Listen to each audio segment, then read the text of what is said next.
Welcome back to another CHEM 2302 lab experiment primer video. Commonly, fluoride is added to drinking water for dental benefits.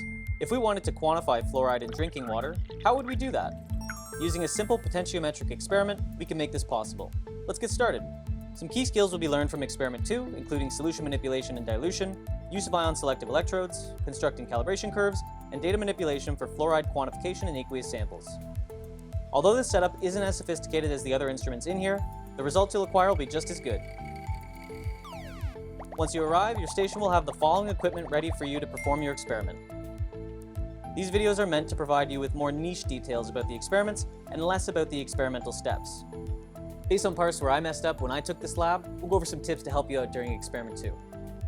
Like most CHEM 2302 experiments, you'll need to perform some type of sample dilution. Unique to this experiment is a serial dilution, where multiple solutions are made from each other in a sequential order. Make sure to read your lab manual and course textbook to have a solid understanding of how a serial dilution works. Another thing to consider is pH.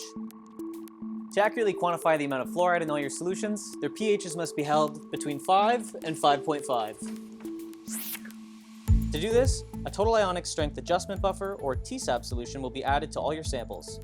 The key here is to leave enough room in all of your volumetric flasks for TSAB. I can't tell you the number of times I've gone to dilute to the mark and I've forgotten to add TSAB. To save you some time and peace of mind, don't forget to add TSAB.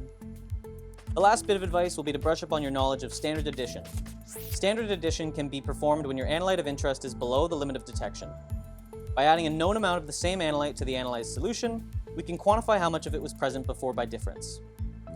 Now you're ready to quantify some fluoride. Once you've completed this lab, a fluoride calibration curve can be made for its quantification in your unknown samples. Before this experiment, make sure to read through your lab manual and finish your pre-lab and necessary calculations. Good luck, and stay curious.